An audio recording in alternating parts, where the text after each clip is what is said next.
Alright, welcome back. This is our second video on independence movements, and here we'll deal with Africa. And of course, as a teacher, I always feel guilty because we just never do Africa justice. We could spend a whole year talking about Africa because it is diverse, complicated, but we tend to simplify it and pretend like it's one box. But I hope you remember that what is true for one region of Africa will be vastly different for another region of Africa. So we'll just sum up kind of what the SOL wants you to know, and of course I have to add a few little tidbits. Alright, so let's get started. So main points. With the end of World War II, just like we talked about India, the goal becomes self-determinations, right? Why, if the Europeans fought tyranny, why are they maintaining these empires? So, self-determination means countries should be able to set up their own governments as they wish. Of course, I joke, at least how the United States or the USSR wants them to. Remember, this is the Cold War, so it's always this shadow hanging over every other event. Even though it seems unrelated, it is not. So, throughout Africa, there are peaceful and violent revolutions. Some countries quietly transition to independence. Some will fight it out with their Europeans, colonial masters. So, as you can imagine, it can get pretty ugly. And it was during this time you had this kind of Pan-Africanism where there was a resurgence in African pride for their culture and for their heritage, as they kind of reconnect with themselves after being controlled by Europeans for so long, almost 100 years. By this point, of course, they've had enough of imperial rule and exploitation by the Europeans, and they've probably been feeling this since World War I, but because of 2 World War interruptions, they're not ready to achieve their goals until after World War II. So don't forget, remember, they'll have to pick a side, right? You can't always be neutral. You gotta pick a team. So I want you to memorize all of this. Just jokes. But this gives you an indication of just what happened. Look, some of these days, 1975, 1990, this is not very far away. Eritrea was just created here in 1993.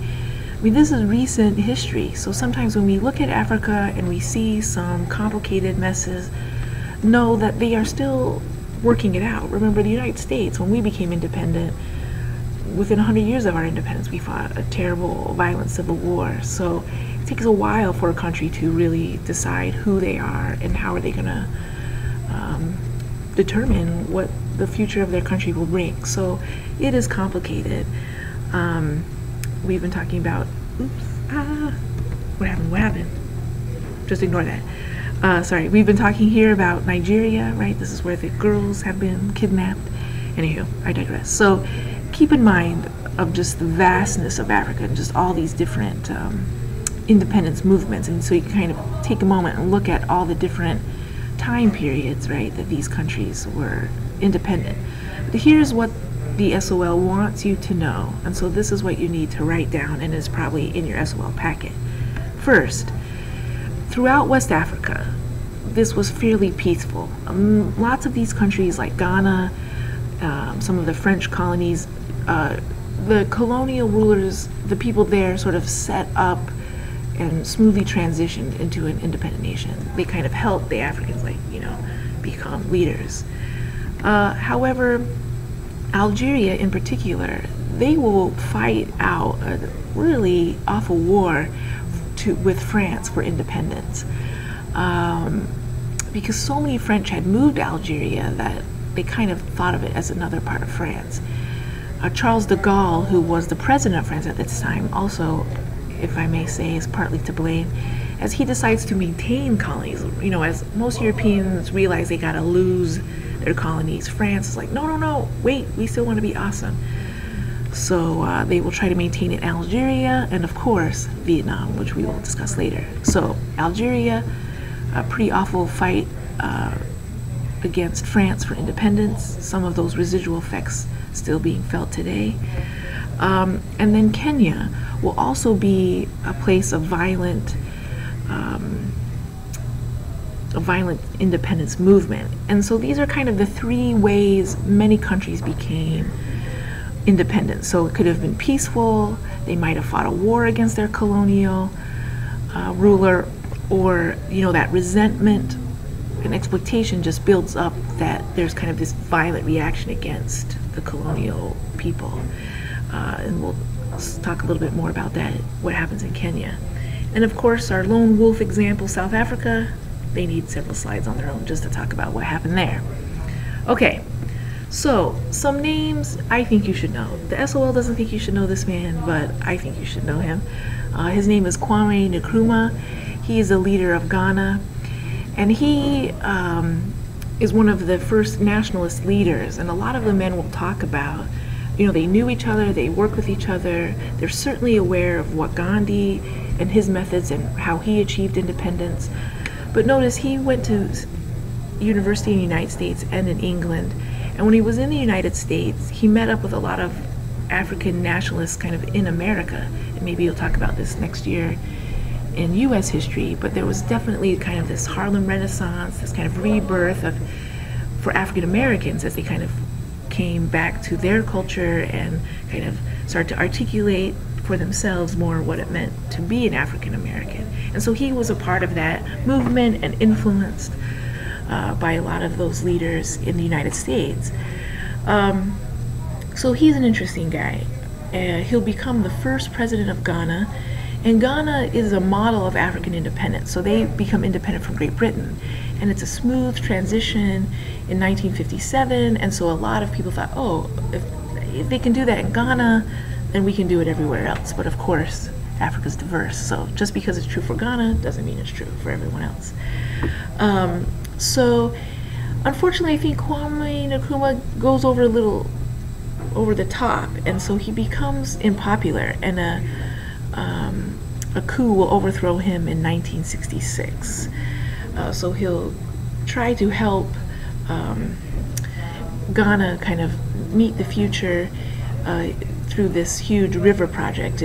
I think this is kind of his downfall. It was just too ambitious, and he was trying to, I think, dam the river for electricity, but it was just too much for him to handle. So this is definitely a name you should know, a very influential leader in the Pan-African movement. Another name that the SOL wants you to know is this man, Jomo Kenyatta. And so Kenya becomes independent in 1963, but as I mentioned, they had a little bit more violent transition. So here are his birth and death dates, and he takes on the name Jomo Kenyatta in 1922, and I think soon after that he becomes a Christian, in case you're wondering. But he goes to London, and again, I think they're all friends, Kwame Nkrumah, Jomo Kenyatta. Some of them, I think, have to stay in London. They get trapped there during the war. But he published a book called Facing Mount Kenya that is to this day, very well known, as he describes the culture of one of the tribes in Kenya, the Kikuyu, one of the main tribes there. And so this is a way for them to kind of reconnect to their culture and remind the Kenyans, just what they have. So there's this movement called the Mau Mau Rebellion, and this was, I don't know, maybe even almost a secret society who were anti-colonists, right? Colonialists, I should say. They were Kenyans they decided they wanted reparations from the British government, that they should get their land back and some sort of payment for damages. Remember, the British in Kenya, I don't know, I think they were living in some dreamland where they thought all was well, that racial harmony existed and no problem, they could just live there forever. And the Kenyans are like, get out, we're tired of you, and you've been nothing but cruel. So I think the Brits are sort of surprised by the Mau Mau Rebellion. And so while the British might consider them terrorists, some Kenyans to this day think of them as heroes of the independence movement. But while Kenyans believed in reparations and getting land back, I don't know if they always believed that it should have been done by a violent method. So in this rebellion, it goes on for, I don't know, probably 10 years throughout the 50s to the early 60s. Eventually 20,000 Kenyans are killed, 200 British forces, 32 white settlers. You can see the stats there, who this really hurt. And so Jomo Kenyatta is put on trial. They believe he is the leader of the Mau Mau rebellion. He says he's not. Now it is widely accepted that his trial was rigged and that the judge was bribed by the governor to put him in prison. And so he's in prison for 10 years. But much like Mandela and others, his influence remains strong. And so he is voted to become the first president. When he's eventually, after 9 or 10 years, he's released from prison, and the Kenyans vote for him, and he becomes the first president of Kenya. And you can see he stays in power until 1978. So I think this is symbolic of other countries in Africa. They also went through kind of this buildup of resentment and the backlash against the Europeans. Okay, South Africa. This might go a little bit long, but this is some background. Some of this information you don't need to know. I'll tell you what you for sure need to know. But you can see that South Africa is sort of like Canada, you know, and Australia. Eventually they kind of become their own country. Now, so when they have, in 1910, the constitutional government gives the white population power, but it denied the black population majority of civil rights. So in response to this, the African National Congress, which I think you should know, much like the Indian National Congress, was organized to fight for the rights of Africans. And you know, they take this name and they're looking at India also as an example. Now, this group will be banned, and many of its leaders throughout time will be arrested. So this is much like Gandhi. By 1931, after World War I, in their interwar period, it becomes an independent member of the British Commonwealth. And then things get, not that things were ever really awesome in South Africa, but it gets really ugly in 1948. So this is just after World War II. And the National Party is voted in power. And they are primarily the Afrikaner, or remember, these are the descendants of the Dutch settlers from the 1600s. And these guys, I'm just gonna say it, they're turbo racist, okay? And so when they promote Afrikaner nationalism, they promoted something known as apartheid, and this is a word for sure you have to know, and it's a complete separation of the races. So this is Afrikaans, their language. It's a word in Afrikaans. What does this mean? Segregated schools, hospitals, neighborhoods, and this is how the people lived. So in 1959, this Afrikaner nationalist government instituted something known as the Homeland Policy. This is where the government sets up reserves called homelands for the country's majority black groups. Now here's the problem.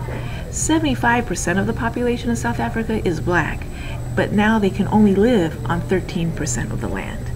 So you can imagine it's not pretty, right? When you're trying to cram in all of these people into these tiny townships, right? These homelands. Maybe this sounds familiar. I don't know. Anyone else thinking about ghettos in World War II set up by Hitler? So the black population, now these are different tribal groups, but they all had to carry around these books, right, of identity and passbooks. And you had to have this on your person at all times.